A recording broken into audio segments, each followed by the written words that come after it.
জয়গুরু। পরমদয়াল শিশি ঠাকুরের শ্রীচরণে জানাই ভূমিষ্ঠ প্রণাম।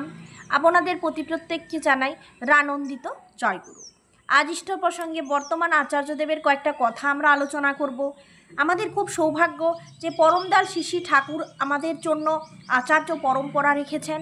আর এই আচার্যদেব আছেন বলে আমাদের সত্যি সত্যি কতখানি যে আমরা কষ্ট লাঘব হচ্ছে, আমাদের কতখানি যে আমরা সমাধান পাচ্ছি। আমরা যারা যারা গেছি এবং যারা দিক পেয়েছি, পথ পেয়েছি, আমরা প্রত্যেকেই জানি। তো কিছু শিক্ষা আছে যে শিক্ষাগুলো এর মধ্যে যেগুলো আমাদের ভুল আছে, তো সেগুলো কিছু সংশোধন আচার্যদেব বারবার আমাদের বলছেন। তো পরম পূজ্যপদ শ্রী শ্রী আচার্যদেবের যুক্তি সংকলন। তাই আচার্যদেব বলছেন, তুমি একটা বিল্ডিং বানাতে পারো, কিন্তু সেটা মন্দির হবে না। দেবালয় তাই যেখানে গিয়ে মানুষের দেওয়ার ও করার প্রবৃত্তি জন্মায়। আমি ঠাকুরের মানুষ যখন, তখন কোনো অবস্থায় লজিক ভুলবো কেন? এই লজিক, এখানে লজিক কথাটা কেন বলেছেন? কারণ আমার যতদূর মনে হয়, আপনাদের কি মনে হয় আমাকে কমেন্ট করবেন। এখানে দেখুন, লজিক মানে আমরা অবস্থাতে আমরা জীবনে বিভিন্ন পরিস্থিতির মধ্যে পড়ে যাই, কিন্তু তা হলেও আমরা বিভিন্ন অবস্থায় ঠাকুরকে স্মরণ করে আর তারই ইচ্ছা, তারই মানে মঙ্গল ইচ্ছার কথা আমরা কেন ভুলে যাব? তার জন্য আমাদেরকে অবশ্যই এই লজিকের প্রতি ধ্যান দিতে হবে। আবার বললেন, তোমায় সুন্দর করে সাজিয়ে পুজো করব, এটা একটা যক্ষ প্রবৃত্তি। তোমার গায়ে কেউ আঁচড়টুকু লাগাতে চাইলে তাকে সাবার করে দেব, এটা রাক্ষস প্রবৃত্তি। কিন্তু দেব প্রবৃত্তি হলো আমি তোমার মতো হব, এই হচ্ছে দেব প্রবৃত্তি। আর এই দেব প্রবৃত্তির আমাদের প্রত্যেকেরই থাকা উচিত। আমি তো একটা সুতোও নিয়ে আসিনি, সবাই তো অন্যের থেকে আহরণ করা, সবই তো অন্যের থেকে আহরণ করা। এই শরীরটাও তো আমার নয়, এটাও ঠাকুরের দেওয়া। তাহলে আমি তাকে দেবটা কি? আমি দিতে পারি কেবল নিজেকে। থিওরি বাদ দিয়ে প্র্যাকটিক্যাল হয় না। থিওরিটা আগে কোনো না কোনোভাবে আমার কাছে আসতেই হবে। আচার্যদেব নিজেই বলছেন আমার কাছে অনেক প্রবীণ গুরু ভাই আসেন, গর্বের সাথে বলেন আমার ছেলে ডাক্তারি পড়ছে। আমি মনে মনে বলি, তাতে আমার কাঁচকলা। তোমার ছেলে যদি ঠাকুরের কাজে না লাগলো তো কি হলো? আচার্যদেবের এই কথাটার মধ্যে তিনি আমাদের কি বোঝাতে চাইলেন? আমরা যত বড়ই কাজ করি না কেন, যতই শিক্ষিত হই না কেন, আমাদের প্রত্যেককেই কিন্তু ঠাকুরের সাথে যুক্ত হওয়া দরকার এবং তার জন্য কিছু করা দরকার। তবেই আমার এই জীবনটা সার্থক হবে। না হলে আমার অনেক বড় বিল্ডিং থাকতে পারে, আমার ছেলে ডাক্তারি ইঞ্জিনিয়ার হতে পারে, অনেক টাকা পয়সা থাকতে পারে, তাতে কিন্তু কোনো যায় আসে না যদি আমি ঠাকুরের কাজে না লাগি। তাই এখানে আচার্যদেব এই কথা বলেছেন। একটা পুরুষ কোনো মেয়ের গায়ে হাত তুলেছে মানে সে আগেই হেরে গেছে ওই মেয়েটির কাছে। মাথা প্রণাম করে না, প্রণাম করে মন। আমরা মাথাটাই যে নুইয়ে দিলাম তাতেই প্রণাম হলো তা নয়, আমাদের মন হচ্ছে আসল। বিচ্যুতি তখনই আসে যখন মানুষ ভিতরের কথা না শুনে বাইরের কথা শুনে। সবাইকে নিয়ে চলতে যাব কেন? সবাই আমার কি হয় শুনি? আমি শুধু ঠাকুর নিয়েই চলবো, সবাই আমার সঙ্গে চলবে। সবাইকে নিয়ে যে চলতে চায় সে ওই মন্দিরের ঘণ্টার মতো, যে আসে ঢং ঢং করে বাজিয়ে যায়। সত্যি আচার্যদেবের কথাটা শুনুন, কত সুন্দর। বলছে সবাইকে নিয়ে চলবো কেন? সবাই আমার কে হয় শুনি? আমি শুধু ঠাকুরকে নিয়েই চলবো। সবাইকে নিয়ে চলতে গেলে ওই মন্দিরের ঘণ্টার মতোই অবস্থা হয়, যখন তখন যে আসবে ঢং ঢং করে বাজিয়ে দেবে। মন খুব চঞ্চল, এটা বড় কথা নয়, এটা সকলের প্রবলেম।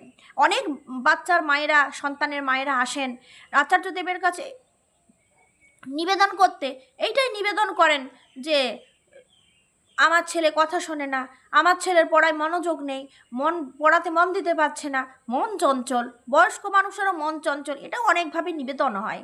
তো আচার্যদেব বলছেন দেখতে হয় সেই চঞ্চলতার প্রকৃতিটা কি। পুকুরে ঢিল মারলে জলে চাঞ্চল্য জাগতে পারে, তাতে তলার পাক গুলিয়ে উপরে ওঠে। জল নোংরা হয়ে যায়। আবার নদীও চঞ্চল, সে চঞ্চল হয়ে ছুটে চলে, সব যা কিছু বয়ে নিয়ে অসীমের সাথে নিয়ে মিলিত হয়। চঞ্চলতাটা এরকম হলে ক্ষতি কী? এরকমভাবে সুন্দরভাবে আচার্যদেব কিছু কথা বললেন, সেগুলোই আপনাদেরকে আমি শোনালাম। এখন আচার্যদেব এতগুলো কথা তো বলছেন, তবুও এই ভুলগুলোই আমরা করি। এই যে একটা পুরুষ মেয়ের গায়ে কেন হাত দেবে, এই যে কথাটা, সে পুরুষ তো আগেই হেরেছে।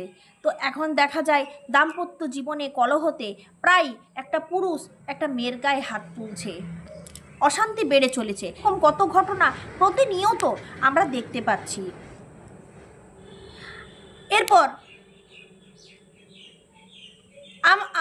আমার অনেক টাকা পয়সা, আমার ঠাকুরকে দরকার হবে না, এই যে ভাবনাটা, ঠাকুর নিয়ে কে কী করছে, কর্মই হচ্ছে সব, এই কথাটাও ভুল নয়, কর্মই হচ্ছে সব, কিন্তু ঠাকুরকে মাথায় নিয়ে কর্ম করাটাই হচ্ছে, মানে এই কথাগুলো আমরা ভুলে যাই। তাই ঠাকুরের সাথে বাঁচতে শিখুন, ঠাকুরের সাথে যুক্ত হতে শিখুন।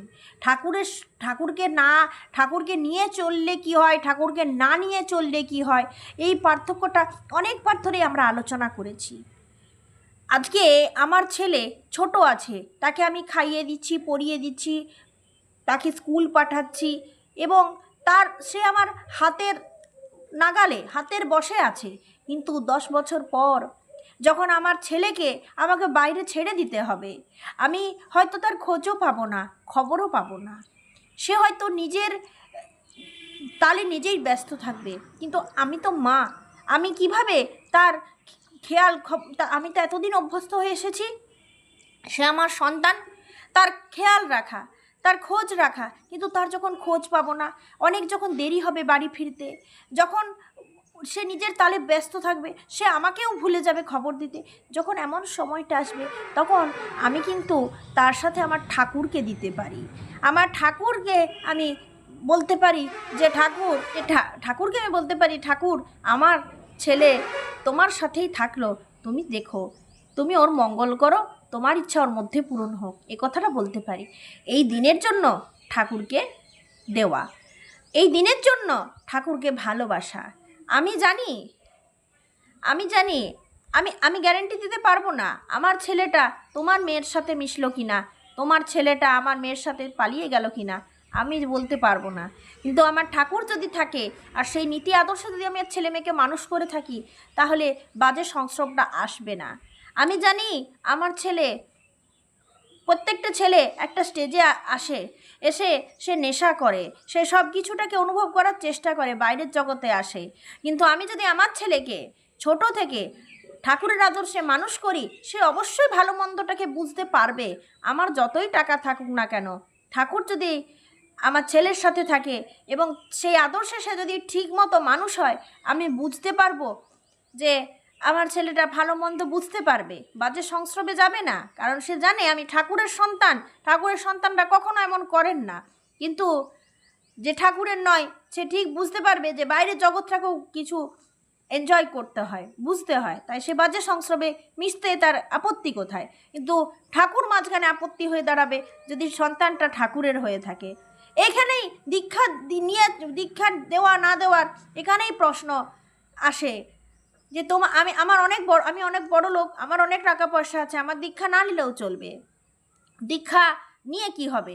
তো দীক্ষা নিয়ে এই রকম এই ঠাকুর থাকা না থাকা, এইটাই বিপদের দিনে আমি আমার ঠাকুরকে ডাকতে পারি, অসহায় অবস্থায় ঠাকুর আমাদের সহায় হন। চলে যাই ছুটে দেওঘর আচার্যদেবের কাছে নিবেদন করতে নিজের মনের কষ্টের কথা, নিজের মনের কষ্টের কথা, দুঃখের কথা, এগুলো সহায় হন আচার্যদেব। কে হবে বিপদের দিনে? কাকে ভর করে দাঁড়াবো? সব দিন যে এক অবস্থা থাকবে সে তো হবে না, তার জন্য এই দিনগুলোর জন্য ঠাকুরকে দরকার। তাই ঠাকুরই হচ্ছে আসল, এবং তার সাথে যুক্ত থেকে নিজের মনকে, নিজের শরীরকে ভালো রাখুন, নিজের জীবনকে উপভোগ করুন। জীবন মানে থেমে থাকা নয়, জীবন মানে গতি। আর এই গতিতে চলতে গেলে ঠাকুরের সাথে যুক্ত হয়ে চলুন। আজ এই পর্যন্ত। জয় গুরু।